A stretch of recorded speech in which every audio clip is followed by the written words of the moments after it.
na kelasi kuna bandeko bazali kosenga likuta.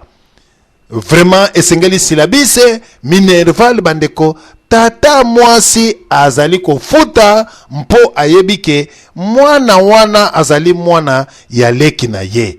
Mwana wana azali mwana ya yaya na ye. Lokola zangi Minerval ye azali tata mwasi esengeli afuta. Tata mwasi azali kofuta.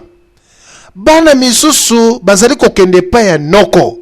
Esika noko azali babengani nga na classe tala boyebi papa na biso azalaki na bozwi sikoyo azali kozwa yango azali na bozwi lisusu te. Vraiment na classe kuna noko akofuta. Na kati na bana nefu wana bandeko bafandaki na kati na ndako bandeko batangi ba kelasi misusu pe ba classe katani moto akofuta azali te papa mbongo ezali te ekomi kiti double. Moto na moto asonga nzila na ye akende koluka. Ndeko na biso ya mobali bandeko atali ba grand frère atali ba petite sœur alobi te nga esengeli na kende koluka.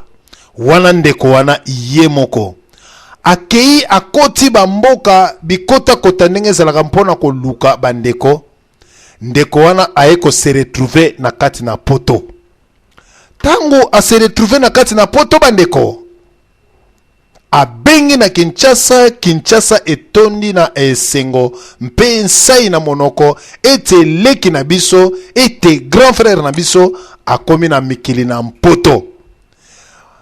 Mokolo ndeko akomi mpe abengi bandeko esika mpe makambo ya ndeko ebandi yango wana. Ndeko abengaki bandeko na ye pone esengo ya komi na poto. Pone esengo boyeba me debi pe ya makambo ebandi wana. Alors ndeko na tango abengi ayebisi bango na komi na poto ndaku mobimba esepeli. Alors boyebi mwana soka komi na poto bokobombela tata mwasi te, bokobombela mama leki te, bokobombela noko te, esengeli koloba na famille ke mwana akomi na poto. Tata mwasi ayebi, mama kulutu ayebi, mama leki ayebi, noko ayebi, tata leki ayebi. Ya solo bandeko esengo ezalaki na kati na famille. Alors mwana wana lokola komaki na kati na mikili na poto alobi esengeli na bengisa mwasi po na poto esika oyo soko fandi mwasi azali te. En tout cas ezali mwa pasi. Ndeko mobali tango alingi kobengisa mwasi na Kinshasa famille ebandi ba problème. Omoni ndengo zali awa leki na biso babota biso nef yo mtozali na poto esengeli na yo kokanisana na mwasi te. Mwasi akoki koya akimi yo. Benga nanu leki na yo a mwasi to benga yaya na yo beleki no ya mobali mpamba te bozala ebele na kati na mikili na poto.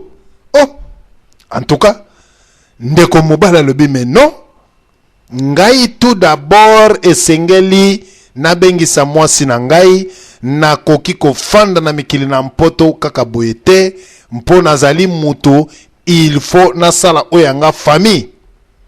Alors bandeko kolo bandeko alobaki na ba grand frère na yebongo ba grand frère ba moni ke petit a manqué bango. Comment se fait-il que petit a komi na poto akende kolobaki abengisa liboso momi na ye petit alinko lakisa nini alingi kobeir biso te abengisa liboso momi biso ba vieto aliana ba petit to moni mikili te momi akende. Première infraction yango wana bakangi nanu ndeko. Mais or ke ndeko lera yaki poto oto zali kotuna bino ezali pona bo moina eto liwa. Première infraction bakangi ndeko. Jamais akoyoko bengisa petit momi akoyoko kende te biso lifoto kende. Bino bo kende etanke banani. Ye alingi asala foyer na ye abengisa mwasi famille koti mobulu. Jamais akoyoko bengisa mwasi te esengeli nanu biso to kende. Ya solo bandeko esika o ezali pasi. Ya solo bandeko ezali pasi. Mwaye abengisa mwasi te biso nano esengeli tokende. Ndeko atala lobi, oh, bon, ça va, lokola ezali balobi na bengisa nano mwasi tel photo kende, alors, problème ezali te. Na luka mwa motuka na ngai, natia mwa babilokos na ngai, bandeko, natinda na Kinshasa. Yasolo bandeko, ndeko asombi babilokos na ye. Ndenge ezalaka, asombi motuka na ye, atindi na kati na Kinshasa, pamba te, bateka biloko wana, eke mama azwa mbongo, babongisa lopango na bango kitoko solo. Babongisa lopango kitoko solo. Bandeko, émission o bozali kolanda, ekotia bino mai na misu. Pamba te, bino na ngai tozali ndenge moko. Tozali na ba famille oyo, ezali na yango, ba famille ya gauche. Bandeko, ndeko tango asombi motuka, ekomi kuna, babongisa mwa lopango bandeko. Mpamba te mwa mbongo wana pe lisusu, bazwa baba na kotretele mwasi na ye, mwa mikanda po aya bandeko. Famille ezui motuka, ezui nyosu tu, babengani mwasi esika ayaka lisusu kotala bango te, yo okoki na mwana biso te. Bolimbisi bandeko, problème bandi yango wana. Alors bandeko, tango motuka eye babengani mwasi, mwasi alobi, ah, likambo te, nakende pa ya tata mwasi na bango, nakende ko explique ye, ngana zali mwasi ya mwana na bango, pona kaminyo eye bandeko, yango babengani nga akepa ya tata mwasi, a explique tata mwasi. Tata mwasi alobi tikolo baboy, kaminyo yaki na biloko na kati oh. Me bango baza kobeta tolo kaka mwana wana mwasi abeta tolo mwana ngai. Lera banaye ko yako senga ba minerval awa. Na banaye ko pesa ba minerval. Siko kamyo yelo ka munene bongo mwana tindi kamyo bakoloba te. Oh bandeko. Azana na problème na bandeko na ye po na mwasi. Akomi sikoyo na bandeko problème na tata mwasi. Tata mwasi ya ye akuti motuka. Alobi yango ya tindi motuka biso akoloba te. Mwana moto abotaka mwana soki azali na libumu bandeko azali ya yo. Frazo ba congolais tokeba. Mwana soki azali na libumu azali ya yo. Soki abimi akomaka ya moto nyonso yo moto lobaka yango wana. Lelo kopesa nga raison. Soki mwana azali na libumu azali ya yo. Soki abimi akomi ya moto nyonso ndima pe a servir tous les bateaux. Tata mwasi ya ye amoni motuka bandeko. Mendenge ni akoko tinda motuka yebisa biso te. Abengi bandeko ne pe ya mibali oya basi. Fungola miso motuka wana ekekende kote ya mwasi. Boyebile ki na biso azali zoba. Mwasi na ya kumvuka ye. Bo fungola ezali ya mwana biso. Bo fungola bandeko. Famille eboti mobulu na kati ya motuka. Mwasi babengani ye. Famille ebeti mobulu. Alors bandeko na kati ya famille eboti mobulu bandeko. Mwana tali alobi oh. Mais après tout. Ndeni ni bakomi ko telemela ngai. Ngana yeki na poto na marke na ngai. Bakomi ko telemela ngai bandeko. Ezali pasi. Mwana ya tata mwasi nyonso akobela. Il faut babenga ndeko na mikili na poto. Ebongo mwana ya noko. Il faut babenga ndeko na poto. Ebongo mwana ya mama leki. Bakobenga. Ebongo bakousin bakousine. Bakobenga classe na bango. Ndeko akomi entre le marteau et l'enclume. Pourquoi na pesa ki bango téléphone? Pourquoi na lobaki na zana poto? Ya solo bandeko. Kaminyo wana eboti mubulu. Mubulu bateka bakabola mbongo. Ya solo bandeko. Ndeko koto ya lobi likambute. Botika kaminyo ebanda ko bula bandeko. Botika kaminyo banda ko bula. Balobi ke bon kaminyo banda ko bula bandeko. Moto nyonso to kolinga kende zando. akozela kaka camion wana.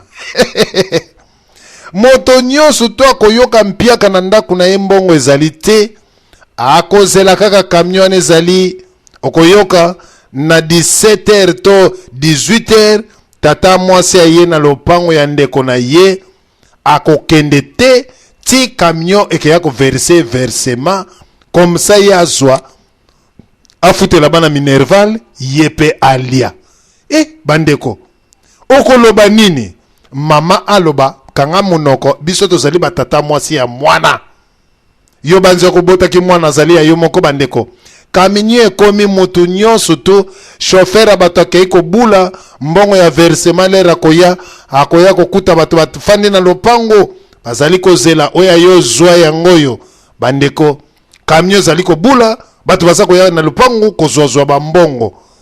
Mwana koto azali kotala soki pe na tindaki na ngai kamio te na lingai kozala malamu. Alors siko mwasi na kobenda ye ndenge nini bandeko? Alors bandeko bolanda biso na kati na bokebi na motuna oto zali kotuna bino koya poto vraiment bandeko. Est-ce que toza ko vivre bien ezali fungola ya bomoito ezali liwa? Kaminyo wana bazali kozwa kamio sali nini elali ekufi. Mbongo ya pièce ya kobongisa kamio ezali te. Babenga mwana na poto bandeko, mwana lobi natindelaki bino kamio en tout cas moyete. Bolimbisi ngai na sala mbongo te. Kamio emati na ba brique, pine kei, moteur kei, jeune de classe kei, rétroviseur kei, ti kamio etikali epave bandeko. Alors bandeko boyebi na kati na Kinshasa ekomi likambo moko ya mabe to kindoki. Soki ozali na poto mama na yo to papa na yo, soki bamoni na costume ya sika ou bien sapatu ya sika, automatiquement mwana moto atindeli ye na poto. Alors soko ozali na Kinshasa esengeli mama na yo to papa na yo alataka bien te. Lopango na bino ko clôturer yango te, tika yango ndenge wana. Lokola biso bana ya poto soki tokiti na Kinshasa bato bakitaka akokuta toilette na bango ezali mabe, bandeko atimoli libulu batongi toilette ya kitoko. Tango akotonga toilette ya kitoko pe a clôturer lopango abongisi ndako bandeko. Ndeko azongi oh bandeko pasi kobota ma congolais to kobota ma africain. Bamame belé na kati na Kinshasa bandeko balingaka te mwana tindela bango bilamba. Balingaka te mwana tikela bango eloko. Famille koma kobeta ba tour pamba batala. Soki bamoni na libaya kitoko ya tindeli ya bongo biso te bandeko. Ya solo bandeko ezalaki na mwana oyo ya mama kulutu azalaki kobela. Ndeko lokola boye bandeko na biso na kati na Kinshasa kaka mbongo babengi ye. En tout cas tala cousine yo awo moite. Ndeko yebisi bango mama kulutu nazali ne loko te. Soki ezalaki nalingaki kopesa bandeko. Mama kulutu alobi merci. Soki ezalaki mama na onde opesi, mama na onde aliaka, mama na onde amelaka, biso nde tokufaka nzala. Likambo te, fanda kaka na poto wana. Lokola yo moni ki okomi na poto, biso tokomi biloko pamba, okosunga kaka ba mama na yo, likambo te bandeko. Bandeko. Mama kulutu alobi bongo. Orke kindoki ndenge komi na kati na Kinshasa bandeko. Mama ya mobali wana na kati na Kinshasa maladi te bandeko. Mama akufika ka ndenge wana. Banani batafuni ye to badundi ye famille ya mama. Pona nini mwana tinda ka biloko mama kabolaka yango na famille te bandeko na ngai. Botala biso pe bafricain tozalaka na ba famille ebele. Na yebi te koya poto oyo soki ezali bomoyi ya moto to ezali liwa.